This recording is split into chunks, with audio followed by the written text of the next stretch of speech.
to Kris podcast. I'm so happy that you decided to join me today. I'm actually going to be sharing with you a really interesting story out of Iowa.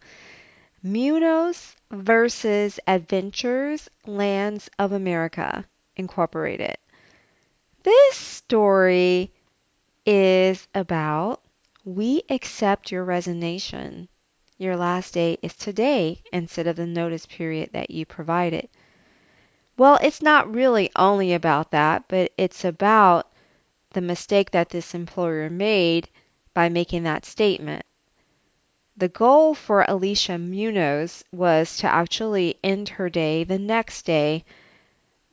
She was a seasonal employee helping to serve food in an amusement park, which is Adventureland. Essentially, she wanted to end her day on September 4th as her final work day. She told them on September 3rd that tomorrow will be her last day. So instead of just saying, okay, we accept that, they turned it around and said, we accept your resignation. You're basically done today. Okay. And I'm sure we've all heard of, I accept that resignation. In fact, some of you have, as HR managers may have actually used that tactic.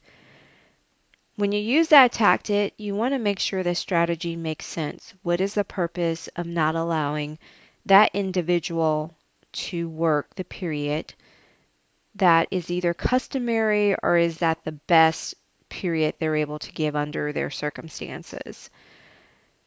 There are lots of reasons why an employment may end as soon as a notice is given. I know there's in competitive environments. There's probably like sales environments and where you're paying commission, and therefore there really isn't sometimes a situation where you think is going to be viable to just keep that person employed and utilize the opportunity to get the best performance possible. I understand there's tons of situations where it may make sense. However, how it's done is definitely important. The way it was handled in this case wasn't very nice. Okay. There was a lot of issues that happened, and part of the reason why uh, Alisha Munoz actually gave her notice is because it was a hostile environment for her already. So, in addition to her claims, as a result of them doing that to her, basically, we accept your resignation and not letting her work just that one more day, she decided to file this lawsuit. So it's workplace discrimination, wrongful discharge, constructive discharge, and hostile work environment.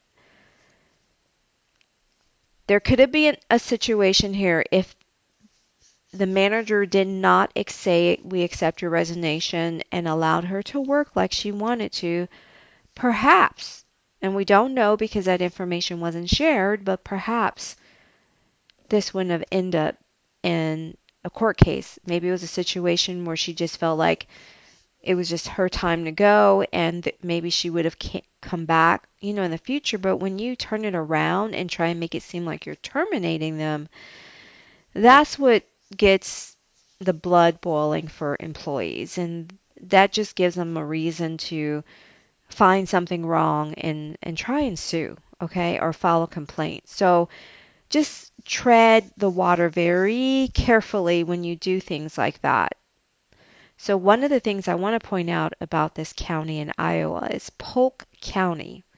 So it's 85% Caucasian, 7.2% African American, 5% Asian, and 8.7% Hispanic. Alisha Munoz is Hispanic. And like I said, this was a seasonal job for her. She initially started working on the rides, it's an amusement park, so she was helping with that. But because she has a disability that can cause her to pass out unexpectedly, they decided that probably wasn't going to be the best fit, so they put her on serving food instead. Okay, that's reasonable, right? It's reasonable as long as she's okay with it. Everybody, you talk it through and make sure everyone's on the same page. That's a reasonable change. Here's the issue. So you made it kind of nasty when she tried to leave in a professional manner. Not saying that accepting a resignation isn't professional, it's just how it's done. Would it have hurt to give her that one day? Maybe she needed the income, right? And if you are going to pay her anyway, you have to let the employee know that, right? It's like we understand that, today's your last day and we are still going to pay you for tomorrow. Thank you for giving us notice. Here's your final check. End it on a good note. There isn't any reason to try and create problems where problems are not needed. There's enough things to worry about. So what actually happened is she decided to file the claims I mentioned, and she alleged that she had to encounter daily bullying and harassment from her supervisors. And actually, she did complain about this to the director of the department, and that didn't go anywhere at all. Keep in mind, she's a seasonal employee. She's only going to be working here for like 3 months, okay? During the summer. Once again, no excuse, right? So you always want to follow policies and procedures. It doesn't matter if they're seasonal, if they're regular, full-time, part-time. It doesn't matter. Just always follow the policies and procedures to cover yourself and the employer, right?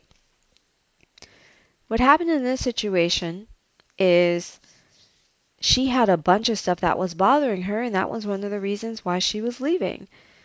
And so now that you did this and made it nasty, well, now I have some claims and I'm going to file them. And so the claim I'm going to tell you about is the harassment. I already complained to the director who didn't really do anything, and I had to still encounter this on a daily basis. Well, what did I encounter?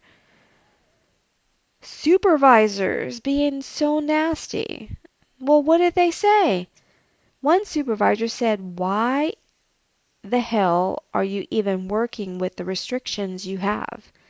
Because she has a medical condition, and part of her first starting off on the rides, and then they moved her over to serving, and so I guess she was just being open and honest about her medical conditions. And the supervisor says, "Why in the hell are you working with those restrictions?" I mean, like, have you ever heard of ADA, American with Disabilities Act? I mean, like, hello. How are you asking a question like that to an employee? And like, who are these supervisors? I know at amusement parks you're probably going to find super young, right? Out of high school and stuff. So why aren't we training these supervisors, right? Doesn't matter your age. Why aren't you trained enough not to ask questions like that? Another Another, and I'm not going to even kid you with this one. This is so much, I don't even use profanity in this, so I'm going to have to kind of spell out what they said. But it was basically another supervisor told her that she needed to work less hours because she was being starts with a B and it's 5 letters. A supervisor told her that she needs to work less hours because she is being a B. A supervisor. Another situation that happened, she had bruising on her face because sometimes when she passes out from her medical condition, she'll fall down and hurt herself. So this was one of those situations where she was hurt because of it. And a supervisor asked her if she had bruises as a result of her husband beating her. She said no. Then the supervisor states, because that is what Hispanics do. They beat their B's. That's a B with 5 letters. You get where I'm going? A supervisor actually said this. So far, I'm just painting the picture of supervisors who are really, really green and haven't been trained properly. Here's another one. Another supervisor called her a gangbanger, looking to get something. And do you know what that means?